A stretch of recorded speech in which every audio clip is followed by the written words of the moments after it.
Ай мен жұлдыз.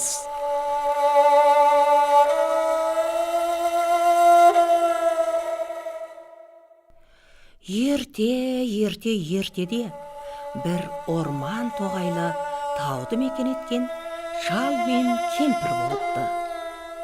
Олардың жалғыз қызы бар екен. Қыз бір күні жемшедек теріп жүріп, ұзап кетіп, қайтар жолынан жазып, адасып кетіпті. Адасып жүрген қызға бір кемпір кез болып, қызды үйіне ертіп апарады. Барған соң кемпір: «Балам, мен бір жерге барып келмекші едім. Сен мұна үйді тазалап қой. Онан кейін мұна бір үйде менің ылғи немерелерім тұрады. Оларды тамақ беріп, тойғызып қоя қой. Олар саған тиіспейді. Сен де қорықпа», деп кетіп қалады. Кемпір кеткен соң қыз басқа шара жоғын біліп, кемпірдің үйін айнадай ғып тазалайды. Кемпірдің немерелері бар үйдің есігін ашса, жылан, бүйі, бақа, шаян, құрт құмырсқа, кесерткі деймісің, қалың жәндік өзіне қарай тап береді. Қыз қорықпайды, олар да қызға тиіспейді. Кемпір рас айтқан екен ғой, деп ойлаған қыз оларға тамақ берейін десе, бір дорба кебектен басқа ештеме таба алмайды. Қыз ойланып көріп, қазанға су қайнатып, кебектен ботқа жасап, жәндіктердің ортасына апарып қояды. Жәндіктер мәз болып жапырласа жейді. Қыз оларды қызық көріп, бәрінің мойнына шөптен алқа тағып ойнапты. Кемпір қайтып келіп үйін көрсе, айнадай етіп тазартылған, немерелеріне барса, олар жарыса: «Қыз жақсы қыз екен, біздің қарнымызды басымыздан асыра тойғызды, қыз жақсы қыз екен», деп шулайды. Мұны естіген кемпір: «Жарайсың балам, енді екеуміз дарияның жағасына барып серуендеп келейік», деп қызды ертіп, дарияның жағасына барады да, өз жатып, қызға басын қаратады. Одан кейін малдасын құрып отырып, қызды тізесіне қондырады да: «Ал балам, енді маған ән айтып берші», дейді. Қыз өте әнші екен, ол өзі білетін әндерді айтады.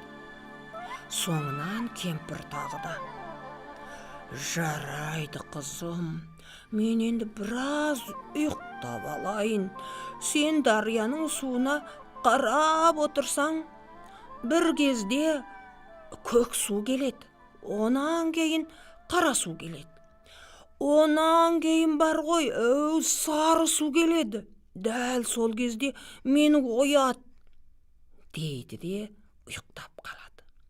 Қыз дарияға қарап отырса, расында да әр түрлі су ағып, бір кезде сары су ағады. Сол замат кемпірді оятқан екен. Кемпір тұра салып, дарияға сүңгіп кетіп, бір қол қобди алып шығады да қызға: «Ау қарағым, сен жақсы бала екенсің. Үйімді тазаладың, немерелерімді тамақтандырып ойнаттың, ән айтып бердің, басымды қарап бердің.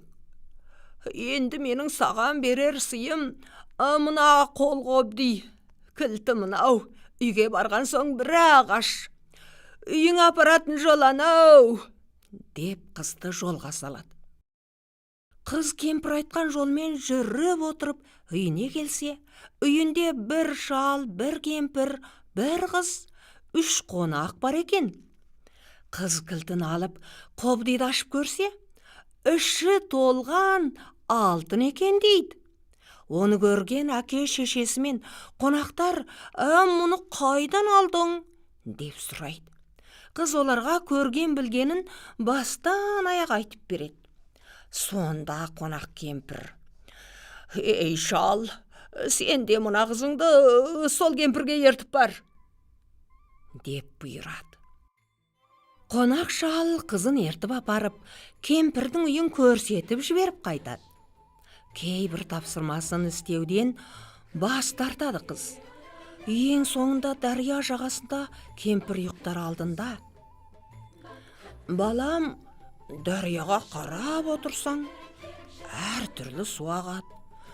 Қара су аққан кезде мені оят, дейді. Кемпір ұйықтайды. Қыз дарияға қарап отырып, қара су келгенде кемпірді оятады. Кемпір қарғып тұрып, дарияға сүңгіп кетеді де, дариядан бір қол қобди алып шығып, оны қызға ұстады. Қарағым, қобдидің кілті мынау, өзің қайда барушы едің? Деп сұрайды. Қыз өзінің қонақ болып отырған үйін айтады. Ендеше бар ғой. Сол үйге бармай қобдиыңды ашпа. Бұл менің саған берген сыйлығым. Жолың анау. Деп жолға салады. Қонақ қыз келіп қобдиын ашып қалғанда, ішінен тілін жалақтатып, үлкен қара шұбар жылан шыға келеді. Мұны көрген қонақ кемпір, сен қызыңды басқа кемпірдің үйіне ертіп апардың, деп шалын ақырады. Ақыры қонақ шал мен кемпір екі қызға қобдиларыңды ауыстырыңдар, деп зорлайды. Үй иесі қыз оған көнбейді. Қонақтар жауыздыққа басып тартып алмақ болғанда, үй иесі қыз қобдиын қолтықтап қаша жөнеледі. Әлгі қонақтар тұра қуады.